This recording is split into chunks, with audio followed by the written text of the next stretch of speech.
పౌరుషము కలిగి ఉండాలి. ఏ పౌరుషము? ఆత్మీయ పౌరుషము. దేవుని బిడ్డలు నశించిపోతుంటే మనకి ఆత్మ పౌరుషము కలిగి ప్రార్థించాలి. అందులో 2-3 మీ ముందు పెట్టాను. దేవుని బిడ్డలు, దేవుని జనాంగము, ఆయన బిడ్డలు, యూదులు అని మరి వాళ్ళ నశించిపోతుంటే తన ప్రాణాన్ని కూడా లెక్క చేయకుండా దేవుని బిడ్డల్ని రక్షించుకొనుటకు మరి రోషము, పౌరుషము కలిగి నేనేమైనా పర్వాలేదు నా బిడ్డలు రక్షింపబడాలి అని 2-3 మీ ముందు పెట్టడం జరిగింది. హల్లెలూయా. కలిగి ఉన్నావా? రోషము కలిగి ఉన్నావా? వారిని గద్దిస్తే వారు నీతో మాట్లాడటాన్ని భయపడుతున్నావా? దేవుని వాక్యం ఏమంటుందో రోషము కలిగి దేవుని బిడ్డలు సంఘములో, సమాజంలో ఉండాలట. అలాగా మన ముందు ఎస్తేరు ఉంది. హల్లెలూయా, హల్లెలూయా. ఇంకెవరున్నారు చెప్పాను? దానియేలు ఉన్నారు. హల్లెలూయా. మరి ఆ రోషము, ఆ పౌరుషము నువ్వు కలిగి ఉంటే సంఘం ఇంతలా ఖాళీగా ఉండదు. నువ్వు చేస్తున్నది తప్పు తల్లి. నువ్వు దేవుని బిడ్డవు, నువ్వు ఇలాగ ఉండాలి, నేను ఉన్నాను, నీవు కూడా ఉండాలి అని మనం పౌరుషము కలిగి ఉండాలని దేవుని వాక్య భాగంలో గత వారము మనం చూసాము.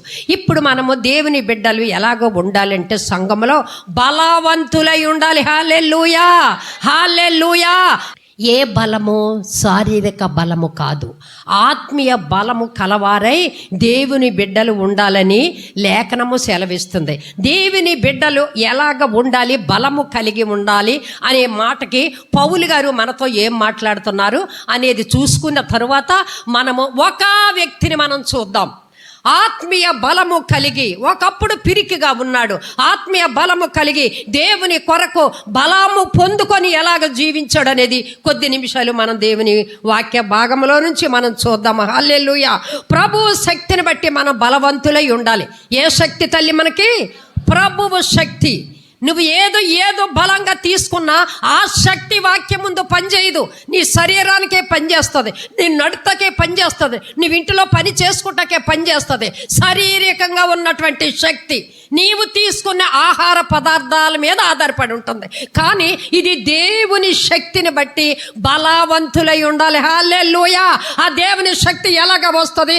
ఎఫెసీ అపోస్తుడైన పౌలు ఎఫెసీ సంఘానికి వ్రాస్తూ 6వ అధ్యాయము 10వ వచనం మనం చూసుకుందాం. మహాశక్తిని బట్టి ఆయన యందు బలవంతులై ఉండుడి.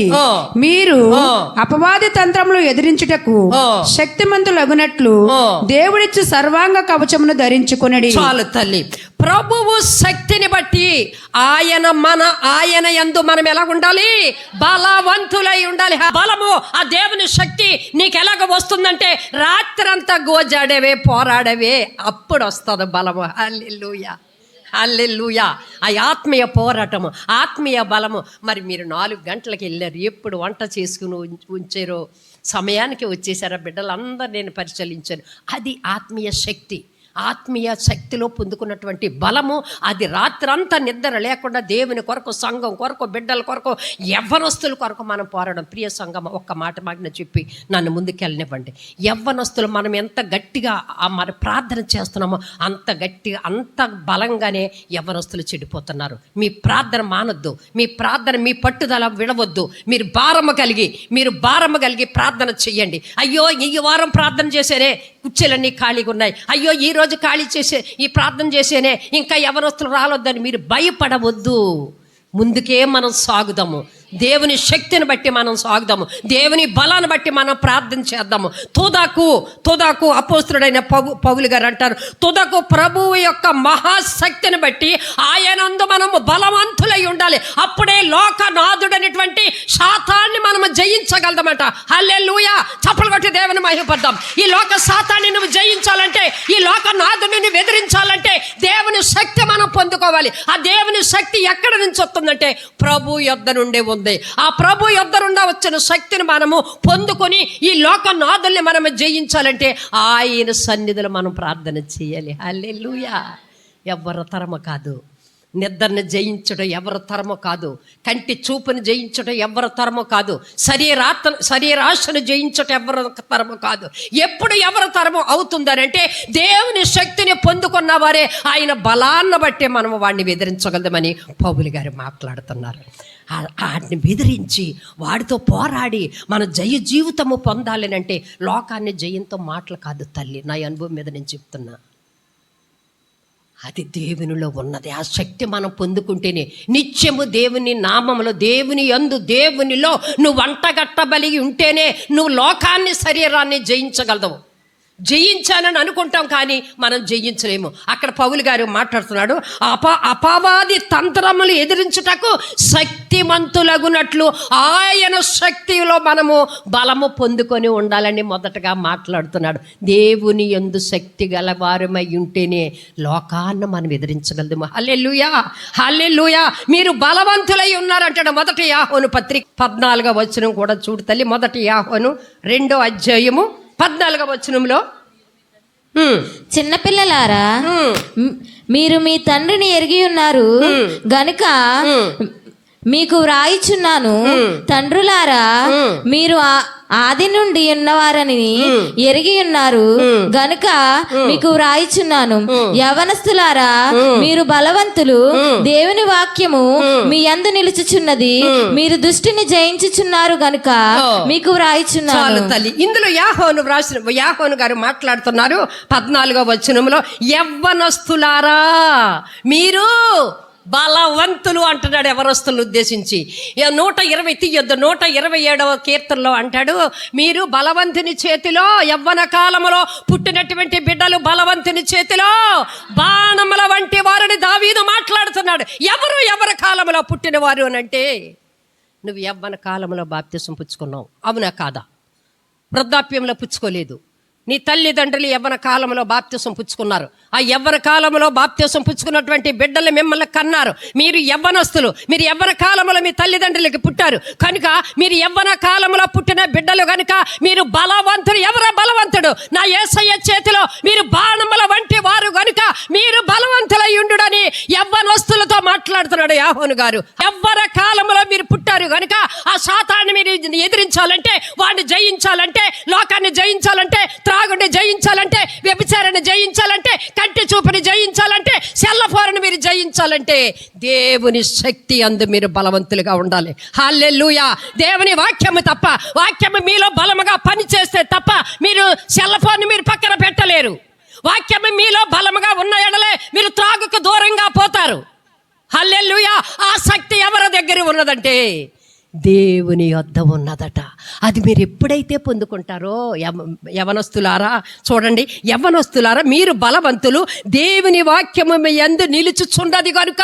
దేవుని వాక్యాన్ని మీరు గట్టిగా పట్టుకోవాలి. దేవుని వాక్యము రెండంచుల వాడి అయిన ఖడ్గము, ఆ వాడి అయిన ఖడ్గము మీలో ఉన్న ఎడల మీరు దుష్టుని ఎదిరింతురు. దేవుని వాక్యము నీలో ఉంటే, దేవుని మాటలు నీలో ఉంటే, దేవుని యథార్థత నీలో ఉంటే ఈ లోకంలో ఉన్న దుష్టుని నీవు ఎదిరిస్తావు. యవ్వనస్తుడా అని మాట్లాడుతున్నాడు. నువ్వు యవ్వన కాలంలో సెల్ ఫోన్కి బానిస అయిపోయావంటే, యవ్వన కాలంలో నువ్వు ఈ లోకం ఉన్నటువంటి ఫ్యాషన్కు నువ్వు బానిస అయిపోయావంటే దేవుని వాక్యము నీలో లేదు కనుక. దేవుని వాక్యము నీలోకి ఎలాగ వస్తుందంటే, యాజకులు చెప్పినప్పుడు నువ్వు వాక్యం వినాలి. యాజకులు చెప్పిన ప్రకారంగా నువ్వు జీవిస్తేనే. అందుకే అంటున్నాడు యాహోను గారు, యవ్వనస్తులు మీరు బలవంతులు, మీరు ఈ లోకంలో ఉన్న దుష్టిని మీరు ఎదిరించాలంటే ఆయన వాక్యము నిత్యము నీలో ఉండాలి. ఈ వేళ తీస్తారు బైబిల్ యవ్వనస్తులు చాలామంది. నాకు జడవకండి నాన్న, మీ పాదాలు పట్టుకుని బతిమాలుతున్నాను ఒక తల్లిగా. నాకు జడవద్దు. ఉగ్రత దినాన రాబోతున్నారు కదా దేవుడు, ఆయనకి జడండి. ఆయనకి జడిసి వాక్యానికి రండి. నాకు జడిసి, అయ్యగారికి జడిసి మీరు మందిరానికి వస్తే ఈ దేవుని వాక్యం మీ హృదయంలో ఫలించదు. చెప్పుకుంటా పోతాం, మీరు వినుకుంటా పోతారు, మళ్ళా లోకంలోకి వెళ్ళిపోతారు. అలాగా కాకుండా దేవుణ్ణి మీరు ప్రేమించండి. దేవుని వాక్యము మీలో మీ హృదయములకు రానివ్వండి. అప్పుడు మీరు లోకంలో ఉన్న దుష్టుని మీరు జయించగలుగుతారు. హల్లెలూయా. నేను మానలేకపోతున్నాను. బిడ్డలు నాకు చాలా తల్లిదండ్రులు చెప్పేది ఏముందంటే, ఆ సెల్ ఫోన్ని విడిచిపెట్టలేకపోతున్నాడండి, ఆ స్నేహం విడిచిపెట్టలేకపోతున్నాడండి, ఆ యొక్క బానిస అయిపోడండి. దానికి అంటున్నారు గల కారణం ఎందుకంటే ఆయన వాక్యము, ఆ బలవంతుని వాక్యము నీ హృదయములో లేదు. ముందు నిన్ను నుంచి అలాగ నీ బిడ్డలకి ట్రాన్స్ఫర్ అవ్వలేదు కాబట్టి వాడు లోకాన్ని జయించలేకపోతున్నాడు. మీరు బలవంతులని మాట్లాడుతున్నారు యాహోను గారు. ఎప్పుడు మనము బలము పొందుకుంటాము? నిత్యము ఆయన వాక్యము మనము చదివినప్పుడే. హల్లెలూయా. ఉందా నీలో వాక్యము? ఉందా? యెషయా గ్రంథము యెషయా గ్రంథము 40వ అధ్యాయము 30వ వచనం చూడండి తల్లి ఒకసారి. అలయుదురు ఆ. యవ్వనస్తులు తప్పక త్రొట్టెల్లుదురు. ఓ యెహోవా కొరకు ఎదురు చూచువారు ఓ. నూతన బలము పొందుదురు. చాలు తల్లి. చూసాక నూతన బలము కావాలంటే, ఆయన శక్తి కావాలంటే, మొదటగా మనం మాట్లాడుకున్న ప్రభు శక్తి బట్టి మీరు బలవంతులై ఉండుండని ఎఫెసీ సంఘానికి పౌలు గారు వ్రాస్తూ అంటాడు. మీరు బలవంతులై ఉండాలంటే యవ్వనస్తులారా మీరు యెహోవా కొరకు ఎదురు చూడాలి. ఆయన అప్పుడు నూతన బలం మనం పొందుకుంటామంట. హల్లెలూయా. మొదటి వారము కొంతమంది వచ్చారు, రెండో వారము కొంతమంది వచ్చారు, ఈ మూడో వారానికి తగ్గిపోయారు. ఎందుకంటే ఆ నూతన బలంలో ఉండలేకపోయారు. వాళ్ళు నూతన శక్తి పొందుకోవలేని ఆశ వాళ్ళలో లేదు. వారు ఆశపడి ఉంటే ఆ నూతన బలం వారు పొందుకుంటే, వారు ప్రార్థనలో ఉంటే పక్షిరాజు వలె పైకి పక్షిరాజు పెద్దయ్య గారు మీకు ఒకసారి చెప్పారు, పక్షిరాజు భూమి మీద ఉండదు, పైకి ఎగురుతుందట. అలాగే నూతన బలము పొందుకున్న వారు, దేవుని వైపు చూచేవారు నూతన బలము పొందుకొని పైకి ఎగురుదురు, అలయక పరుగెత్తుదురు. హల్లెలూయా. ఎక్కడ ప్రార్థన జరుగుతున్నా, ఎక్కడ కూటం జరుగుతున్నా, ఎక్కడ వాక్యము ప్రచురింపబడుతున్నా అలయక పరిగెత్తుతారట. ప్రార్థనలో, ఉపవాస వాక్యాలు, ఉపవాస జాగరములు చేసినప్పుడు అలయక దేవుని వాక్యము భద్రపరుచుకున్నటువంటి ప్రతి విశ్వాసి అలయక పరిగెత్తుతారట. వారి సొమ్మసిల్లరట. హల్లెలూయా, హల్లెలూయా. రాత్రి 4 బిడ్డలు కనీసం ఇలా నడుము వాల్చలేదు. నేనంతా గమనిస్తున్నాను, ప్రభు సన్నిధిలో కనిపెడుతూనే ఉన్నాను. ఏం చేశారండి ప్రార్థన? ఎక్కడ దాచారండి ప్రార్థన? నేను చాలా తప్పొప్పుకున్నాను దేవుని దగ్గర. ప్రభువా, నాకు ఇప్పుడు చాలా 1 నెల నుంచి అయ్యగారితో చెప్పాను, రాజాతో కూడా చెప్పాను. వెళుతున్నాను, వస్తున్నాను, వాక్యం చెప్తున్నాము, ఆరాధన నడిపిస్తున్నాము. తృప్తి లేని జీవితంలో ఉన్నాను తల్లి. ఏమ్మా, ఎందుకు తృప్తి లేదు? ఎందుకనంటే వింటున్నారు, వెళ్ళిపోతున్నారు. 1 గంట ప్రార్థనలో మోకరించలేని పరిస్థితిలో ఉన్నారు తల్లి. చాలా వేదన పడుతున్నాను, ఏదో పోగొట్టుకున్నట్టున్నాను, ఏందో చెప్పలేని తల్లి. ఆ బాధతో వెళ్తున్నాను, వస్తున్నాను. ఇన్ని సంవత్సరాలు గడిపిన ప్రభు మంచి తలంపించారు. బిడ్డలో ఇంతకాలము బిడ్డల్ని ఎలాగ నడిపించలేదు ప్రభు, నాకు ఎందుకు ఈ మంచి ఆలోచన ఇవ్వలేదని ప్రభువుని అడుక్కున్నాను తల్లి. క్షమించమని అడిగాను. ఎంతగా ఉన్నారు అంటే ఆత్మీయ జీవితంలో నూతన బలం పొందుకొని పక్షిరాజు వల్లే కునుకక నిద్రపోక ప్రార్థిస్తున్నాను తల్లి. ఇప్పుడు నాకు ఎంతో తృప్తిగా ఉంది. నా బిడ్డలు మంచి ఆహారంతో పెంచుతున్నాను, మంచి మార్గంలో పెంచుతున్నాను. ఇంకా ఉన్నవాళ్ళు నూతన బలమే పొందుకుంటున్నారు. పాపిగానే ఉండని, పరిశుద్ధుడిగానే ఉండని అని ప్రకటనలో యోహాను గారు మాట్లాడినట్లుగా ప్రార్థన చేసుకునే వాళ్ళు ప్రార్థన చేసుకుంటూనే ఉంటున్నారు. పాపంలో ఉన్నవారు పాపంలోనే ఉంటున్నారు. మీరే లెక్క అప్పగిస్తారు. హల్లెలూయా. నాకు ఈ కూడిక నాకు తెలియదు అంటాకి వీల్లేదు. నా కుటుంబం ఆశీర్వదించబడటం లేదు గల కారణం ఏంటి అని మీకు వచ్చిన ప్రశ్న మరి తెలీదు. అయ్యగారికి వచ్చినటువంటి మంచి ఆలోచన బట్టి కుటుంబ ఆశీర్వాద కూడిక. మీ కుటుంబాలు ఎలాగ ఆశీర్వదించబడాలంటే, మీ కుటుంబాలు దీవించబడాలంటే, మీ కుటుంబాలు కట్టబడాలంటే దేవుని వాక్యము ఉన్నట్టుగా బోధిస్తున్నారు. ప్రతి శనివారం, 2వ శనివారం మధ్యాహ్న సమయంలో నేను ఆశీర్వాదం లేదు నాకంటే నువ్వు వచ్చి వాక్యం విని ఆ రైతుగా ఉండి వాక్యం వింటే ఆశీర్వదించబడతావు. దేవుడు మంచి తలంపులు మీ యాజకురాలకి ఇచ్చి మిమ్మల్ని నడిపిస్తున్నారు. మీరు పోగొట్టుకుంటున్నారు. మంచాలు వదలటం లేదు. అలాగనంటే మాకే ఏసీలు ఉన్నాయి, మమ్మల్ని అమ్మగారి ఎత్తమారి ఇలాగ అంటున్నారు. ఏసీలు అందరికీ ఉన్నాయి, ఎవ్వరికీ లేదు అంటకి వీలేదు. దేవుడు అంతగా దీవిచ్చారు. కానీ అదే దేవుడు పైకి ఎగురుతావు, నూతన బలము పొందుకుంటావు, పక్షిరాజు వలె ఎగురుతావు. పక్షిరాజుతో పోల్చాడు విశ్వాసని. హల్లెలూయా. అది ఉండాలంటే నిత్యము దేవుని సన్నిధిలో ఉండాలి. అప్పుడే నువ్వు బలము పొందుకుంటావు. ఆ లోకంలో బలం ఉన్నవారు చాలా మంది ఉన్నారు. 1 దెబ్బతో 4-5 కొట్టే బలం ఉంది. కానీ ఆ బలం ఈ లోకంలోకే పనిచేస్తుంది. కానీ ప్రభువు దగ్గర నుంచి వచ్చినటువంటి బలము నేను పొందుకుంటే కునుకక నిద్రపోక ఈ లోకము ఎవ్వరిని మృంగుదామా, ఎవ్వరు దొరుకుతారా, ఏ యవ్వనస్తుడు దొరుకుతాడా, ఏ యవ్వనస్తురాలు దొరుకుతుందా, ఏ వృద్ధురాలు దొరుకుతుందా అని గర్జించే సింహం వలె ఎదురు చూస్తున్నట్ట. పేతురు పత్రిక తీయొద్దు, పేతురు గారు మాట్లాడతారు. ఎవరు మింగుదమని లోకములోకి గర్జించే సింహం వలె తిరుగుతున్నాడట. వాడిని మనము జయించాలి అంటే దేవుని యొక్క శక్తి మాత్రమే మనం జయించగలము. హల్లెలూయా. ప్రార్థన చెయ్యాలని ఆశ ఉన్నా, నిద్రనే లోకాశని నేలుబడి చేస్తుంది. ఎళదాములే నిర్లక్ష్యం అనే లోక ఆశని నేలుబడి చేస్తుంది. కొంచెంసేపు పడుకున్నాక ఎళదాములే, ఇంకా మాటలు వినబడతలేదు, ఆరాధన వినబడతలేదని ఈ లోకంలో ఉన్నటువంటి అన్నీ నీ నేలుబడి చేస్తున్నాయి. నువ్వు పోగొట్టుకోవలసింది పోగొట్టుకోలేకపోతున్నావు. ఎందుకు అనంటే నీలో దేవుని ఆత్మ బలముగా పని చేయడము లేదు కనుక. నూతన బలము మనం పొందుకొని పక్షిరాజు వలె మనము పైకి ఎగిరిన ఎడల లోకంలో ఉన్న ప్రతి దురాశలను మనం జయించగలుగుతాం. అదే మనం చూద్దాము. ఇంకొకటి 84వ కీర్తన దావీదు మహారాజును 84వ కీర్తన 5-7 వచనాలు ఒక్కసారి చూడండి తల్లి. నీ వలన బలమునందు మనుషులు ధన్యులు. చాలు తల్లి. ఎవరి వలన? దేవుని వలన. నేను మాట్లాడాను కదా, దేవుని శక్తిని బట్టి మనం బలవంతులై ఉండాలి. దేవుని సన్నిధిలో మనం బలవంతులై ఉన్నాము కనుక మరి దేవుని వాక్యమందు మనం బలము పొందుకోవాలంటే దావీదు మహారాజు అంటాడు, దేవుని శక్తి యందు మీరు బలము పొందుకోవాలంటున్నాడు. హల్లెలూయా. అందులో ఉన్న శక్తి, అందులో ఉన్నటువంటి సంతోషము దావీదు గారు మరి పొందుకొని ఉన్నారు కాబట్టి ఆయన మాట్లాడుతున్నాడు. మనం ఎంత సంపాదించుకున్నామో అని మనము ఎంతో ధన్యులు అని అనుకుంటాం. కానీ మొక్కరోళ్ళు గారు నా తల్లి ధన్యులు. 5 మొక్కరోళ్ళు ఒక ఆడపిల్ల, 6 మొక్కరోళ్ళు ఒక ఆడపిల్ల. ఎంత ధన్యత ఇది అని అంటున్నారు. వాళ్ళని కదిపి చూస్తే ఆ ధన్యత ఏటో వాళ్ళు చెప్తారు. వాళ్ళ ముఖం ఎదురుగుంటా కదపకూడదు, కానీ వాళ్ళ ప్రక్కకి వెళ్ళాక కదిపితే చూస్తారు. కానీ ఆయన అంటున్నాడు, ఎవరు ధన్యులంటే ఆయన యందు బలము పొందుకున్నవారు వారు ధన్యులని దావీదు మాట్లాడుతున్నాడు. హల్లెలూయా. నేను ఎలాగ జయించాలి? ఒకప్పుడు విశ్వాసిని, మీరు బలవంతులై ఎలాగ ఉండాలి అనే దానికోసము మనము చూసుకుందాం. చూడండి, న్యాయాధిపతులు 6వ అధ్యాయము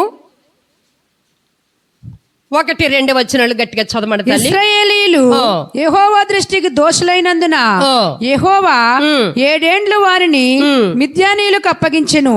మిద్యానీయులు చెయ్యి ఇశ్రాయేలుల మీద హెచ్చాయను గనుక వారి మిద్యానీయుల మీద నిలవలేక కొండలలోనున్న వాగులను, గృహలను, దుర్గములను తమకు సిద్ధపరచుకునిరి. చాలు తల్లి. ఇశ్రాయేలులు యెహోవా దృష్టికి ఎలాగై ఉన్నారట? దోషులై ఉన్నారట. ఎందుకు దోషులై ఉన్నారు? యెహోవా 7 ఏండ్లు వారిని మిద్యానీయులకు అప్పగించను. ఎందుకనంటే ఐగుప్తు దేశంలో నుండి ఆ యొక్క కనాను దేశానికి నడిపించి వారు పెట్టిన మొర, వారు పెట్టినటువంటి ప్రార్థన యెహోవా సన్నిధికి చేరగా యాజకుడైనటువంటి మోసేను ఎన్నుకొని వారిని నడిపించి కనాను దేశానికి ఇచ్చిన తర్వాత వారు ఏం చేశారు అంటే దోషులైనట యెహోవా దృష్టికి నీవు నేను ఎందుకు దోషులవుతాం? ఎందుకు పాపాత్ములుగా ఉండిపోతున్నాం? ఎందుకు శక్తిహీనులుగా ఉండిపోతున్నాం అని అంటే దేవుడు రప్పించినటువంటి, దేవుడిచ్చిన శక్తిని, దేవుడిచ్చిన బలాన్ని, దేవుడిచ్చినటువంటి ఆజ్ఞలను మనం పాటించలేదు కనుక దేవుని దృష్టిలో దోషులుగా నిలబడిపోతున్నారు ఇశ్రాయేలు ప్రజలనే నీవు నేను కూడా. నీకు ఒకప్పుడు మనకేమీ లేదు. ఏమన్నా ఉందా తల్లి? చిన్న గుడిసెల్లో ఉండేవాళ్ళము. మీకు అర్థమయ్యే రీతిలో నేను వాక్యాన్ని వివరిస్తున్నాను. ఏమీ లేని పరిస్థితిలో, ఇక్కడ ఏమీ లేదు అనే సంగతి నాకు బాగా తెలుసు, మీ అనుభవపూర్వకంగా మీకు తెలుసు. అప్పుడు బాగానే ఉన్నారా? మీకు అన్ని ఇచ్చిన తర్వాత, మీకు ఇండ్లు ఇచ్చిన తర్వాత, మీకు ఏసులు ఇచ్చిన తర్వాత, మీకు బంగారం ఇచ్చిన తర్వాత, మీకు బిడ్డలు ఇచ్చిన తర్వాత యెహోవా దృష్టికి మీరు ఏమైపోయారు? దోషులై ఉండిపోయారు. ఇన్ని పొందుకున్నాక మేము దోషులం ఎలాగయ్యామని మీరు నన్ను ప్రశ్న వేస్తే దేవుని మరిచారు కనుక. ముందున్నటువంటి ప్రార్థన జీవితం నీకుందా? ముందున్నటువంటి దేవుని మీద ఆసక్తి నీకున్నదా? లేదు కనుక అయ్యో నిన్ను రప్పించినందుకు దేవుడు బాధపడుతూ ఆయన ఏం చేశాడంటే సాతానుకు అప్పగించేశాడు. ఎవరా? మిద్యానీయులు అని మనం మరి వాక్యంలోకి వెళ్ళి చూస్తే బలహీనత అంటే మిద్యానీయులు, అనారోగ్యమైన మిద్యానీయులు, నీ బిడ్డలు నీ మాట వినకపోవడం అనేదే మిద్యానీయుల చేతికి, నువ్వు అప్పుల పాలు అయిపోవడాకే మిద్యానీయుల చేతికి, నీ పిల్లలు త్రాగబోతులుగా అవడాకే మిద్యానీయుల చేతికి నిన్ను అప్పగించాడు. దేవుని మాటను వినక, దేవుని మాట వినక జాగ్రత్తగా వాక్యాన్ని మీరు పట్టుకోవాలి. ఎవరో మిద్యానీయులంటే మన మీద ఎదురాడే ఈ లోక శక్తులన్నీ కూడా. వాడికి దేవుడు ఏం చేశాడునంటే ఆజ్ఞ ఇచ్చాడు కనుక అవి నీ మీద ఏలుబడి చేస్తున్నాయి. ఎందుకు ఏలుబడి చేస్తున్నాయి? నిన్ను ఆ ఏలుబడి చేసి వాడి కింద కబద్న హస్తాల కింద నలిగిపోవాలని నీ తండ్రి చిత్తము కాదు. ఆ ఐగుప్తు దేశం నుంచి, ఆ బానిసత్వం నుంచి నిన్ను విడిపించి మంచి స్థలంలో నిలబడితే, ఆ స్థలంలో నిలబడక కారణమైనటువంటి దేవుణ్ణి నువ్వు మరిచావు కనుక నిన్ను సాతానికి అప్పగించి ఉన్నాడు. హల్లెలూయా. అప్పగించి వారు ఎక్కడికి వెళ్ళాలో, అప్పుల బాధ అయిపోయి ఉన్న వాళ్ళు ఎక్కడికి వెళ్ళాలో కూడా మతిలేదు కదా. దేవుని సన్నిధి కూడా విడిచిపెట్టి ఆ డ్యూటీలు చేసుకుని అప్పులు తీర్చుకోవాలని. దానికి కారణము నువ్వు దేవుని విడిచావు కనుక, నువ్వు దేవుని మాట వినలేదు కనుక, నీవు ఈ రోజున నీ బిడ్డలకి ఇది తప్పు అని చెప్పలేకపోతున్నావంటే ఆ మిజ్జనీల చేతుల కింద నువ్వు ఉన్నావు కనుక, నీవు అతని కబంధ హస్తాల్లో నలిగిపోతున్నావు కనుక నీ పిల్లలకి ఇది తప్పు అని చెప్పలేకపోతున్నావు. అదొక మిజ్జానీ చేతికి నిన్ను, నీ కుటుంబాన్ని దేవుడు అప్పగించేశాడు. అప్పుడు నువ్వేం చేస్తున్నావంటే మిజ్జానీలు ఎదుట నిలవలేక కొండల్లోనూ వాగుల్లోనూ గుహల్లోనూ దుర్గాలుగా నువ్వు తయారు చేసుకుని వాడే నాకు దేవుడు అని నువ్వెవరిని ఆశ్రయిస్తున్నావంటే ఈ లోక దేవతలను ఆశ్రయిస్తున్నావు. అవునా కాదా? నీకు జ్వరం వస్తే నువ్వు ప్రార్థన చెయ్యాలి, తైలం రాయించుకుని యాజకుల్ని కేకేసి. నువ్వెవరిని ఆశ్రయిస్తున్నావంటే మిజ్జానీలైనటువంటి ఆ చేతబడి చెల్లంగుతనాల వాళ్ళని నువ్వు ఆశ్రయిస్తున్నావు. ఆ గుహాల్లో దాక్కుంటాక నువ్వు చూస్తున్నావు. ఆ దోషులుగా ఉన్నటువంటి వాళ్ళ దగ్గరికి ఆ గుహల్లో, ఆ యొక్క వాగుల్లో, ఆ దుర్గాల్లో నువ్వు సిద్ధపరచుకొని వాడికి బానిసత్వముగా ఉండిపోతున్నావు. అయినా దేవుని బాధపడి ఆ స్థితిలో ఉన్న నీవు ఎంత సంపాదించినా ఆ సంపాదన అంతా సాతాను పట్టుకుపోతున్నాడట. ఎంత భయంకరంగా దేవుడు నీవు చేసినటువంటి ప్రార్థనలు ఏమిటి, ఆయన మీద తిరుగుబాటు చేసినటువంటి దానిని బట్టి ఆయన బలము పొందుకొని పక్షిరాజు యవ్వనం వలె పైకి ఎగరవలసిన నీవు, పైకి నూతన బలము పొందుకొని అనేక మందిని దేవుని సంఘానికి నడిపించవలసిన నీవు దేవుని మాట వినకుండా వాడి మాట వింటున్నావు కాబట్టి, దేవుడు వాడి చేతకు అప్పగించాడు కాబట్టి నీవెంత సంపాదించినా చిల్లి సంచిలో పోసిన ధనం వలె అయిపోతుంది. నువ్వెంత పండించినా పంట నీకు అక్కరకు రావటం లేదు. దేవుడు కలుగు చేసుకుంటే నా ప్రియ సంగమా, నీ యాజకుల ప్రార్థన బట్టి, నీ సన్నిధిలో నీ కొరకు కాచిన కన్నీరుని బట్టి దేవుడు నిన్ను మొత్తం లేదు కానీ దేవుడు నరుని మొత్తితే చెప్పలేము తల్లి. ఎంత ప్రేమ గల దేవుడు. వెళితే 6వ వచనం చూడండి తల్లి. చెప్పం దేశమును పాడు చేయుటకు వారి దానిలోనికి వచ్చిరి. ఇశ్రాయేలీలు మిద్యానీయుల వలన మిక్కిలి హీనదశకు వచ్చినప్పుడు వారు యెహోవాకు మొరపెట్టిరి. ఆగండి, అక్కడ హీనంగా చూశారంట మిద్యానీయులు. సాతాండు నిన్ను హేళన చేస్తూ చూశాడట. నువ్వు దేవుని విడిచిపెట్టావు గనుక నీకు జ్వరం రప్పించాను, గనుక నిన్న గోతులో పడితే ఎముకలు ఎరగొట్టినాడు నేనే, గనుక నిన్ను అప్పులు పాలు చేసింది నేనే అని ఆడు హీన స్థితి చూచి వాళ్ళు హేళన చేస్తూ ఉన్నప్పుడు ఇశ్రాయేలు అప్పుడు గుర్తొచ్చాడట. యెహోవాకు మొర్ర పెట్టిరి. హల్లెలూయా. బాధలు సుఖంలో దేవుడు గ్యాపం రాడు. స్వరూప ఎన్ని సంవత్సరాలు సాక్ష్యం చెప్పిందా అమ్మ? చెప్పిందా? బాధలో ఉంది కాబట్టి, వాళ్ళ నానమ్మ గారు బాధలో ఉన్నారు కాబట్టి మందిరానికి వస్తుంది, పాటలు పాడుతుంది, సాక్ష్యం చెప్పింది. అప్పుడు బాగా ఉన్నప్పుడు దేవుడు మనకి ఎవ్వరికీ గుర్తురాడు తల్లి. నీకు ఆరోగ్యముగా ఉన్నప్పుడే నువ్వు దేవుణ్ణి వెతకాలి. ఇప్పుడు వెతుకుదాము, చప్పట్లు కొడదాము, కుర్చీలో కూర్చుని 2 మాటలు వినొద్దామని సరోజిని గారికి అవకాశం ఉందా తల్లి? ఆ అవకాశం నీకు ఇచ్చినప్పుడు నువ్వు సద్వినియోగం చేసుకుంటే ఆ మిద్యానీయుల మీద నువ్వు బానిసగా ఉండవు, వాడికి దాసులుగా ఉండవు, దేవుని ఉగ్రతకి నువ్వు బలైపోవు నా ప్రియ సంగమా. అది దేవుడు నీకు బలం ఉన్నప్పుడు, వాక్యము చెప్తూ ఉన్నప్పుడు దాన్ని వెదకి పట్టి వెంటాడితే ఆయన బలము నువ్వు పొందుకుంటే ఈ లోకంలో ఉన్న సాతాను నువ్వు నేను ఎదిరించగలము. హల్లెలూయా. ఇప్పుడు వద్దమ్మ వాక్యములోకి. మొర్ర పెట్టగా దేవునిలో బాప్తిసం పొందుకొని దేవుని బిడ్డగా ఉన్నటువంటి ఒక వ్యక్తి అక్కడ మనకి కనపడతాడు. మీ దేవుడైన చూడు తల్లి 9 ఆఖరి వచనం చూడు. యెహోవాను నేనే, మీరు అమోరీయుల దేశమును నివసించుచున్నారు, వారి దేవతలకు భయపడకుడి అని మీతో చెప్పితిని గాని మీరు నా మాట వినకపోతిరి. చాలు తల్లి. అప్పుడు దేవుడు కలుగు చేసుకుని అంటున్నాడు, దేవుడైన యెహోవా నేనే మీ దేవుడను, మీరు అమోరీయుల దేశమును నివసించుచున్నారు, వారి దేవతలకు భయపడకూడని మీతో చెప్పి తిని గాని మీరు నా మాట వినకపోతిరి. హల్లెలూయా. మీ కష్టార్జితాన్ని నేను దీవించాను, మీ పాడి పంటలు నేను దీవించాను, మీ ఉద్యోగం చేయుటకు నీకు ఆరోగ్యం ఇచ్చాను, నువ్వు ఇండ్లు కట్టుకున్నావు. కానీ అక్కడ దేవుడు అంటున్నారు, కానీ నన్ను మరచి నా మాట కాదని వాడు ఆ యొక్క మిద్యానీయులు దేవతకు మీరు లోబడిపోయారు, వాడికి బానిస అయిపోయారు. నా మాట మీరు వినకపోతారు గనుక. దేవుడు ఎంత చూసారా మీరు అక్కడ గమనించారా? ఇది దేవుడి కష్టార్జితంతో కట్టుకున్నటువంటి ఇల్లు. మీ రక్తము చెమటగా మార్చి తిని తినక మీరు కట్టుకున్నారు. దేవుని కృప ఉండబట్టి, దేవుని ఆరోగ్యం మీకు ఇవ్వబట్టి. అక్కడ అధ్యక్షులు ఎవరు ఉండాలి చెప్పాలి మీ నోటితో మీరు. ఎవరు ఉండాలి? ఆ ఇంటి మీద అధ్యక్షులుగా ఎవరు ఉండాలి? ఆ ఇంటి మీద అధిపతిగా ఎవరు ఉండాలి? ఆ ఇంటి మీద ఆధిపత్యముగా ఎవరు ఉండాలి? నీకు కష్టార్జితం నిన్ను ఆశీర్వదించి, నీకు మంచి ఆరోగ్యం ఇచ్చి, నీకు ఆయుష్కాలం ఇచ్చి, తెచ్చిన డబ్బు అంతా హాస్పిటల్ పాలవకుండా నీవు కూడబెట్టుకుంటాక మంచి జ్ఞానం ఇచ్చి, మంచి ఇల్లు కట్టుకొని నీకు ఆలోచన ఇచ్చినటువంటి దేవుడు అక్కడ ఉండకుండా అమాలేకీయులైనటువంటి దేవతకు మీరు భయపడి అది దాని కింద నువ్వు ఉన్నావు కాబట్టి అదేమైనా చేస్తుందేమో అని ఆ కలబంద కట్టుకొని, నిమ్మకాయలు కట్టుకొని, మరి రకరకాల సింగునాదాలు చేస్తూ దేవునికి అవమానకరంగా జీవిస్తూ రోషము పుట్టించారు కనుక దేవుడు వారి ప్రార్థన ఆలకించకుండా ఉన్నారట. అప్పటికీ కూడా జాలిగల దేవుడు కనుక ప్రభువా ఒక్కసారి జ్ఞాపకం చేసుకో ప్రభువా.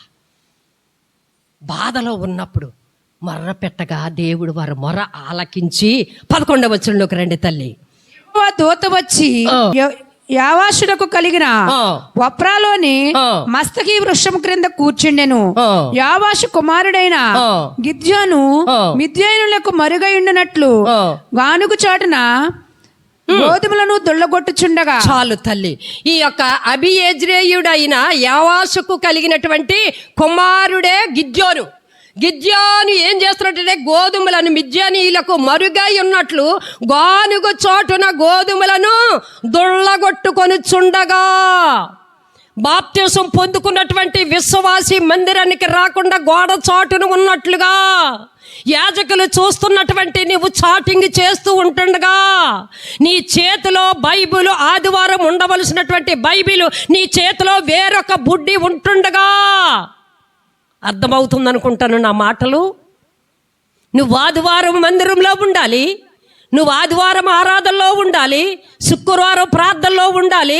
అందుకే దేవుడు నిన్ను ఎన్నుకున్నాడు, అందుకే నిన్ను పిలుచుకున్నాడు. కానీ నువ్వెక్కడున్నావు? చాటును ఉండి ఇశ్రాయేలీలకి, నీ బిడ్డలకి, దేవునికి అవమానకరంగా జరుగుతూ ఉంటే గానుగ చాటున ఒక విశ్వాసి గోధుమలు కొట్టుకొని చుండగా దేవుడు చూచాడు. చప్పలు కూడా దేవుని మహిమపరచండి. నీవు బాప్తిస్మను పొందుకున్నటువంటి బిడ్డవో, ఆదివారం నువ్వు ఎక్కడ ఉండాలి, ఎక్కడ ఉంటున్నావో దేవుడు చూడలేదా? చెప్పాలి. దేవుడు చూడలేదా? అమ్మగారు చూడొస్తారేంటి? నేను చూడకపోవచ్చు, అయ్యగారు చూడకపోవచ్చు. ఆదివారం నువ్వు ఎక్కడ ఉండాలి? విశ్వాసివి. 3 రోజులు నీ కొరకు సభలు ఏర్పాటు చేసి ఆత్మీకంగా బలం పొందాలనుకున్నప్పుడు నువ్వు ఎక్కడ ఉండాలి? ప్రయాణాలు ఎప్పుడూ ఉంటాయి, బంధువులు ఎప్పుడూ ఉంటారు, స్నేహితులు ఎప్పుడూ ఉంటారు, పార్టీలు ఎప్పుడూ ఉంటాయి. కానీ దేవుణ్ణి విడిచి నువ్వెక్కడెక్కడ తిరుగుతున్నావో. అనుగు చాటున గోధుమలను కొట్టుకొనుచున్నటువంటి గిద్యోనును చూచినటువంటి దేవుడు గత వారం నువ్వెక్కడున్నావో, ఏ ఆటోలో ప్రయాణం చేసి వెళ్ళావో, దేవుని సన్నిధి కాదని నువ్వెక్కడ తిరుగుతాకి వెళ్ళావో, దేవుడు నిన్ను చూచాడు, నిన్ను లెక్కడుగుతాడు, నన్ను లెక్కడుగుతాడు. హల్లెలూయా. దేవుని బిడ్డే, ఇశ్రాయేలుల బిడ్డే గిద్యోను ఆత్మికంగా బలము పొందుకున్నవాడే.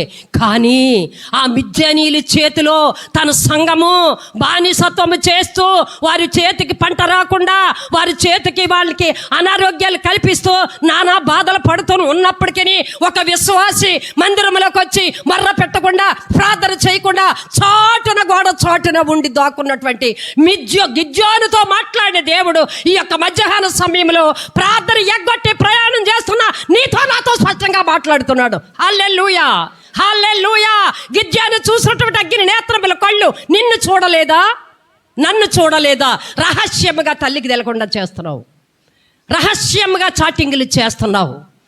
ఈ గానుగ చోటున ఉన్నటువంటి గిద్యోనుడి దేవుడు చూచి నాకు బలము లేదు, నేనేమీ చేయలేను, వాళ్ళు అలాగే పోతూ ఉంటారు, వాళ్ళు అలాగే వస్తూ ఉంటారని నువ్వు చాటుగా ఉంటున్నావేమో. కానీ ఎవరి కాలంలో పుట్టిన బిడ్డలు బలవంతుని చేతిలో బాణముల వంటి వారు గనుక ఆ బాణము నీవే అని ప్రభు లేపుతున్నాడు ఈ మధ్యాహ్న సమయంలో. హల్లెలూయా.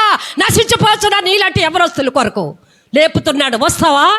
రేపాడంతే దేవుడు గిద్యోనుని బలమైనటువంటి చూడమ్మా 12 ఆ యొక్క యెహోవా దూత అతనికి కనబడి పరాక్రమ గల బలాఢ్యుడా, యెహోవా నీకు తోడై ఉన్నాడని అతనితో అనగా, చాలు తల్లి, నాకెమరో లేదు, నాకు బలము లేదు, నాకు పాటలు రావు, నాకు వాక్యం రాదు, నేను పాటలు పాడలేను, నేను ఆరాధన చేయలేను, ఎందుకంటే శక్తిహీనుడైపోయినాను, నేను పైకి చేతులెత్తలేను, చేతులెత్తే ధైర్యం నాలో లేదు, ఎందుకంటే నాలో ఉండవలసిన వాడు లోకములో ఉన్నవాడు నాలో ఉన్నాడు కనుక నేను మందిరానికి లేకపోతున్నాను, నేను బలహీనుణ్ణి, నేను పాటలు పాడలేకపోతున్నాను, బలహీనుణ్ణి, వాక్యము చెప్పలేకపోతున్నాను, బలహీనుణ్ణి, రాత్రంతా ప్రార్థనలో ఉండలేకపోతున్నాను, నేను బలహీనురాలిని అని చెప్పుకుంటున్నటువంటి నీతో మాట్లాడుతున్నాడు ప్రభు.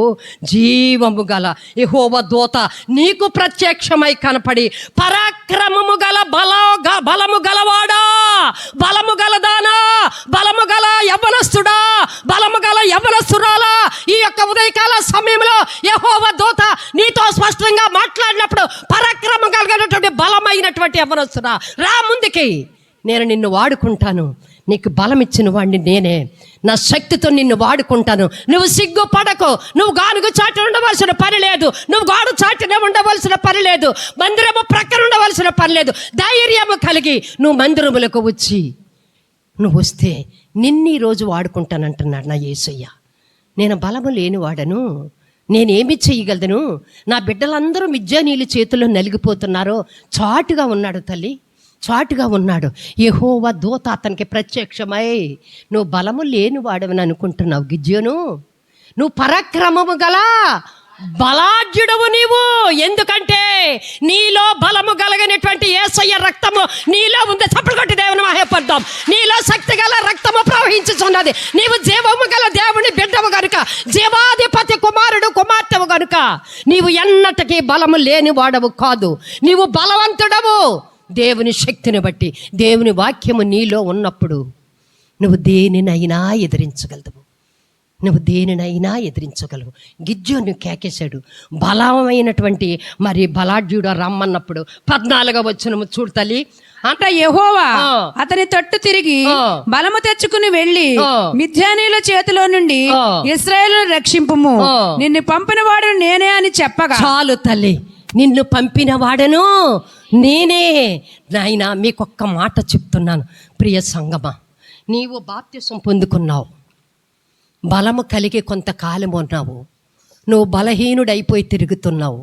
ఆయన వాక్యము నీలోకి వస్తే నువ్వు బలము పొందుకుంటావు, నువ్వు అనేక మందిని రక్షిస్తావు. అంతటా యెహోవా గిద్యోనుతో స్పష్టంగా మాట్లాడుతున్నాడు, నీ వెళ్ళు, నేను నీకు తోడుగా ఉంటాను. హల్లెలూయా. నా మాటలు యెహోషువకు పెట్టినట్లుగా, ఇర్మియాకు పెట్టినట్లుగా, మోషేకు పెట్టినట్లుగా నా మాటలు నీ నోట్లో పెడతాను. బలాఢ్యుడైనటువంటి గిద్యోను, నువ్వు వెళ్ళు, నా బిడ్డలు నువ్వు రక్షించు. హల్లెలూయా. పరిశుద్ధాత్మ దేవుడు వాక్యాల ద్వారా ఎన్నిసార్లు యవనస్తురాండ్రులకి వాక్యం ద్వారా మాట్లాడుతున్నారు. నేనేమీ చేయలేను, దీనికి అమ్ముడైపోయాను, నేనేమీ చేయలేను, దీనికి బానిస అయిపోయాను, నేనేమీ చేయలేను, నలుగురిలోకి రాలేను, నేను పాటలు పాడలేను, నేను కాంగోలు కొట్టలేను, నేను ఏమీ నేర్చుకోలేనని నీవు పిరికితనముగా నువ్వు ఉంటున్నావేమో. లెమ్ము, బలాఢ్యుడాని గిద్యోనుతో మాట్లాడినట్టు యెహోవా దూత యవ్వనస్తులతో మాట్లాడుతుంది ఈ మధ్యాహ్న సమయంలో. యవ్వన కాలంలో పరిగెడుతున్నటువంటి నీ యొక్క యాజకుడు నువ్వు తోడుగా ఉండాలని పరిశుద్ధాత్మ దేవుడు నిన్ను వెన్నుకుంటే గానుగ చాటున గిద్యోను దాక్కున్నట్లుగా నువ్వు దాక్కుంటున్నావు. ఎన్నాళ్ళు దాక్కుంటావు? దేవుని శిక్ష నీ మీదకి రాకుండా ఉన్నప్పుడే బయటకు రా. ఆత్మ ప్రేరేపించినప్పుడు నీవు వాడబడు, ఆత్మ ప్రేరేపించినప్పుడే నువ్వు బలముగా యాజకులకి సహకారిగా, సంఘానికి సహకారంగా ఉండు. లేని ఎడల నీ దీపస్తంభమును తీసివేస్తానని ప్రభు మాట్లాడుతున్నారు. హల్లెలూయా. సంసోను దగ్గరికి వస్తే బిడ్డలు లేనప్పుడు పరిశుద్ధాత్మ దేవుడు మానోహోలతో వాక్యము ద్వారా మాట్లాడి నీ గర్భములో ఇశ్రాయేలును రక్షించుటకు ఒక బిడ్డను నీకు ఇస్తాను అన్నప్పుడు దేవుని ఆత్మ బయటకు వచ్చిన తర్వాత సంసోను రేపగా సింహాల్ని నేను మార్చినటువంటి సంసోను అప్పుడు వరకు దేవుని బలము పొందుకొని ఉన్నాడు తల్లి. దేవుని శక్తి కింద అణిగి ఉన్నాడు. ఎప్పుడైతే ఒక స్త్రీకి అమ్ముడైపోయాడో దేవుని ఆత్మ అతని నుంచి ఎడబాసనని తెలియక ఎప్పటవలి విరజిమ్ముకుందామని అనుకున్నాడు తల్లి. దేవుని ప్రియ యవనస్తురాల, నీ ఆరోగ్యము పోకుండా ఉన్నని చెప్పే, నీ మద్యము నీకు బానిస అవ్వకుండా ఉన్నని చెప్పే, నీ సెల్ ఫోన్లో మరి యొక్క స్నేహితుల్ని నువ్వు పొందుకోకుండా ఉన్నని చెప్పే, దేవుని ఆత్మ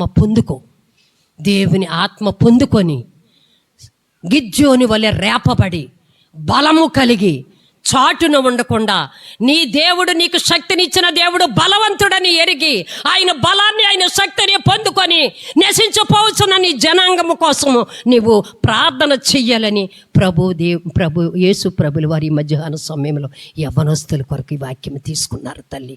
నేను కాదని నాకు దేవుడు అక్కరలొద్దు, ఇంకా నాకు బోళ్ళంత సమయం ఉంది, ఇంకా నేను చాలా చెయ్యాలని నువ్వు సంసోను వలె ఎప్పుడు వలె నువ్వు మందిరానికి రావాలనుకుంటున్నావేమో, నీ బంధకాలు పడిపోతాయి, నీకు కాళ్ళు చేతులకి కూడా బంధకాలు వేసేస్తాడు, నీ నోరు దేవుని మాట మాట్లాడనివ్వడో, దేవుని యొక్క చూడనివ్వడో, దేవుని మందిరం వైపు నేను చూడనివ్వడో, నీ ఎలాగైతే సంసోనుని ఆ దెలీలా ఆ సాతాండు ఆ కోరికలకి బానిస బందీ చేసేసిందో తర్వాత మాట్లాడుతున్నాడు తల్లి.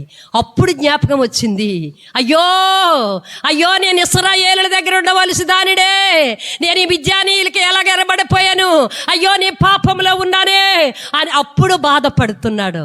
ప్రయోజనము, అభిషేకింపబడినటువంటి వ్యక్తి, బాప్తిసం పుచ్చుకున్నటువంటి యవ్వనస్తురాలు, వృద్ధులు అందరూ ఆదివారం ఎక్కడుండాలి తల్లి? ఎక్కడ ఉంటున్నారు మన బిడ్డలు? ఎక్కడ ఉంటున్నారు? అయ్యగారు చెప్పేవారు కదా, కలిగే కొద్ది కులం మర్చిపోతారట. కూడు కలిగే కొద్ది ఏం చేస్తారు? కులమే మర్చిపోతారు. ఉద్యోగం ఇచ్చాక వచ్చే వారం వెళ్దాంలే దేవుడి దగ్గరికి అనే బిడ్డలతో పరిశుద్ధాత్మ దేవుడు మాట్లాడుతున్నారు. నువ్వెక్కడున్నా రాజు ఏ స్థానం నుంచి దావీదు వచ్చాడో మనందరికీ తెలుసు. ఆ స్థితి నువ్వు మర్చిపోకుండా దేవుని కలిగి ఉండు. నువ్వు బలము కలిగి, నువ్వు ఒక యవ్వనస్తురాలువు, సంఘములో బలవంతుని చేతులు పుట్టిన బాణము వంటి వారము గనుక మనం అందరము కూడా రోషము కలిగి దేవుని బిడ్డలు నశించిపోతుంటే వారి కొరకు గిజ్జోను వలె నువ్వు విరజిమ్ముకొని బయటకు రావాలి. హల్లెలూయా, హల్లెలూయా. నాకేంటి ప్రభువా గుర్తు? నేను ఇశ్రాయేలు దగ్గరికి వెళ్తాను, నువ్వేంటి యెహోవా దూత నాతో మాట్లాడిందని అన్నప్పుడు కిందకు వచ్చినప్పుడు చదివితే తెలుస్తుంది. యెహోవా ప్రత్యక్షమై ఆయన దహన బలిని అంగీకరించినట్లుగా దేవుడు నాతో ఉన్నాడని నమ్మకము కుదిరిన తర్వాత మిద్యానీయుల మీద బలము కలిగి యుద్ధానికి వెళ్ళినటువంటి గిజ్జోని వలె నీవు ఉండాలని ప్రభు పేరట మనం చేస్తున్నాను. నువ్వెవరితో యుద్ధం చేస్తున్నావు? ఎవరితో యుద్ధం ఆడుతున్నావు? రాకడ చూసారా దర్శనాలు ఎలా చూపిస్తున్నారో తల్లి? మన సంఘము కొరకే మన బిడ్డలు చూపిస్తున్నారు, మన సంఘంలో ఉన్న పరిస్థితులే చూపిస్తున్నారు. ఒక దివిటీలు ఆరిపోతున్నాయంట, కొన్ని వెలుగుతున్నాయంట. ఆ వెలుగుతున్న దివిటీలు నువ్వో లేదో నీ అంతరాత్మకు తెలుసు. నీ ప్రార్థనా జీవితం ఎలాగుందో నీ అంతరాత్మకు తెలుసు. ఆరిపోతూ ఉన్నటువంటి దివిటి ఎలాగుందో నీ అంతరాత్మకు తెలుసు. ఈ రెండు దివిటీలో దేని దివిటీని పోలి ఉన్నావో ఒక్కసారి నువ్వు ఆలోచన చేయి తల్లి. బహు సమీపంగా ఉన్నారు ప్రభువారు. చెప్పారు కదా, అయ్యగారు పెయ్య రెడీగా ఉందా. అయ్యగారు చెప్పే కళ భావం చెప్పారు. అయ్యగారు సంఘంలో ఒక వ్యక్తికి చూపించారు. ఎర్ర పెయ్యి ఉందట, అక్కడ కొదమ సింహం రెడీగా ఉన్నారట. ఈ పెయ్యిని ఎప్పుడైతే యెరూషలేములో వధిస్తారో, యెరూషలేములో వధించి ఆ యొక్క మందిరం కట్టబడుతుందో ప్రభువులు వారు త్వరగా వస్తారట. ఆ పెయ్యికి ఆ ప్రభులు ఆ సింహానికి ఎంత గ్యాప్ ఉందో చెప్పింది కదా అమ్మాయి. సిద్ధపడండి తల్లి. ఉన్నప్పుడే, దేవుని శక్తి మనం ఉన్నప్పుడే, దేవుని శక్తి ఉన్నది కనుక సంసోను విరజిమ్ముకున్నాడు. ఎప్పుడైతే శక్తి వెడలిపోయిందో ఆ ఫిలిస్తీన్లకి బానిస అయిపోయి, వాళ్ళతో పొడవబడి, వాళ్ళతో కొట్టబడి, దానికి బానిస అయిపోయి ఆడు సాతాను కిందే చనిపోయాడు. ఒక మరి దేవుని బిడ్డగా అభిషేకింపబడినటువంటి బిడ్డ, నాజీరు చేయబడినటువంటి బిడ్డ ఎంత భయంకరంగా మరణించారో ఆ సంసోను కోసం మనం ఆలోచన చేద్దాం. ఆ సంసోను మీరు కాకుండా ఉండాలని, గిద్యోను వలె రోషము కలిగి సంఘము కొరకు ప్రార్థించాలని, నీవు అనేక మందిని విడిపించాలని దేవుడు నిన్ను ఎన్నుకున్నాడు. గానుగ చాటున దాక్కున్నావు నువ్వు రా గిద్యోను, బలాఢ్యుడా అని పేరు పెట్టి పిలిచినట్లుగా నీ యొక్క ఈ మధ్యాహ్న సమయంలో మరి నీ పేరు పెట్టి పిలుస్తున్నారు. నువ్వు ఎలాగున్నావు? దేవుని బలము పొందుకుంటాకి ఇష్టపడుతున్నావా? దేవుని శక్తి నాకు కావాలి, దేవుని బలము నాకు కావాలి, దేవుని సంఘము కొరకు, దేవుని బిడ్డల కొరకు గిద్యోను వలె రోషము కలిగి ప్రార్థిస్తాను, అనేక మందిని ఆకర్షిస్తాను అనే సంఘంలో నీవున్నావా? లేక బయట మాట్లాడుతున్నటువంటి పోకిరి వాళ్ళతో, చెడ్డ స్నేహితులతో చాటింగ్ చేస్తూ నీ దేహాన్ని, నీ ఆత్మను చెరుపుకుంటావో, రెండు నీ ముద్దు పెట్టారు పరిశుద్ధాత్మ దేవుడు. గిద్యోను వలె నువ్వు రోషము కలిగి సన్నిధిలో వాడతావా బలవంతుడుగా? లేని ఎడల సాతానికి, మిద్యానీయులకి, దెలీలాకి బానిస అయిపోయి నువ్వు వాడబడతావు. ఒక్కసారి ఆలోచించుకో. నేను వాడబడతాను ప్రభువా, ప్రభు రాకడ వచ్చింది ప్రభు, దగ్గరికి వస్తుంది ప్రభు, రోసము కలిగి నా ఆశలు ఇప్పటి వరకు జీవించిన జీవితం చాలు బాబయ్య, ఇప్పటి వరకు నేను దాగు మూతలో ఆడాను యాజకుల దగ్గర, సంఘము దగ్గర, చాలు ప్రభు, ఇంకా దాగుడు మూతలో ఆడను ప్రభు, విరజిమ్ముకొని నీ ఆత్మను పొందుకుంటాను ప్రభు, నీ శక్తిని పొందుకుంటాను ప్రభు, నీ బలాన్ని పొందుకుంటాను ప్రభు, పక్షిరాజు యవ్వనం వలె పైకి ఎగురుతాను ప్రభు, ఆ నూతన బలం నాకు ఈ ప్రభువా అని ఎవరైతే హృదయములు అనుకుంటున్నారో లేచి ప్రార్థన చేస్తాం. అటువంటి కృప పరిశుద్ధాత్మ దేవుడు మనకందరికి అనుగ్రహించునుగాక. లేచి ప్రార్థన చేసుకుందాం. అట్టి కృపతో మనల్ని అందరినీ దేవుడు నింపునుగాక. అట్టి కృపతో దేవుడు మనల్ని నడిపించునుగాక. రెండు చేతుల పైకెత్తి ప్రార్థన చేసుకుందాం.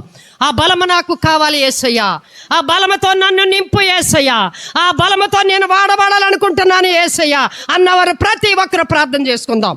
నాయనా, గిద్యోను మా ముందు పెట్టావు దేవా, గిద్యోను మా ముందు పెట్టావు యేసయ్యా, గిద్యోను వలె మేము వాడబడాలనుకుంటున్నాము యేసయ్యా, రోషము కలిగి నేను ప్రార్థిస్తాను ప్రభువా, గిద్యోను వలె గానుగ చాటును నేను దాకోను ప్రభువా, యాజకులు వస్తుంటాడుగా నేను దాకోను ప్రభువా, యాజకులకి ఎదురు వెళ్ళి ప్రభువా పరిశుద్ధాత్మ అనుభవం పొందుకొని మీ బిడ్డల కొరకు, మీ కొరకు నేను బహు బలముగా వాడబడాలనుకుని నిర్ణయం తీసుకుంటున్నాను ప్రభువా.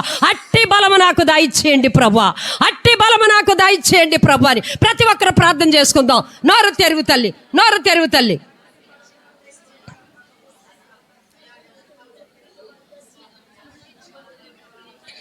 ఒక్క మాట చెప్పు. పక్షిరాజు యవ్వనము వలె నీ యొద్ద బలము పొందుకొని పైకి నూతన అనుభవంలోనికి, నూతన దర్శనంలోనికి, నూతన కళలలోనికి, ప్రవచనంలోనికి పైకి ఎగరాలని ఆశపడుతున్నాను ప్రభువా. మీ సహాయం నాకు కావాలి తండ్రి, మీ ఆత్మీయ బలము నాకు కావాలి దేవా, మీ ఆత్మీయ శక్తి నాకు కావాలి దేవా. ప్రార్థన చేయి తల్లి. నా బలమంతా నీవేనయా, నా బలమంతా నీవేనయా, బలమంతా నీవేనయా, నా బలమంతా నీవేనయా.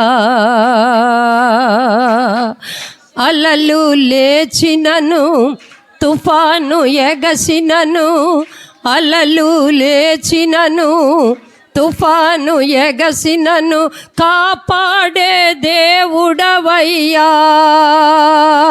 నీవు ఎన్నడు మారవయ్యా,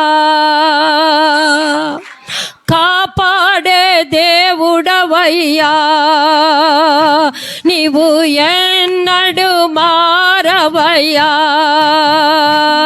నా బలమంతా నీవేనయా, నా బలమంతా నీవేనయా, బలమంతా నీవే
వచ్చినప్పటికీ, పాపము నా మీద పడుతున్నప్పటికీ, అలల వలె నా తండ్రి కెరటాల వలె పాపము నన్ను వెంబడించినప్పటికీ, ఎగసే గాలి వలె నా తండ్రి నా చుట్టూ అలలు ఉన్నప్పటికీ, ప్రభువా నా బలమంతా నీవే యేసయ్యా, నా బలమంతా నీవే యేసయ్యా, నన్ను కాపాడువాడు నీవే కదయ్యా.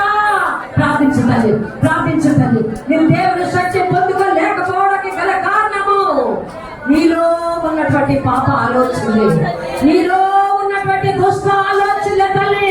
దేవుని బలాన్ని పొందుకోనీయకుండా ఆ తెలియలేనదే పాపము ఆ సంసారాన్ని వెంబడించినప్పుడు అందుడై అప్పుడు అరుస్తున్నాడు తల్లి.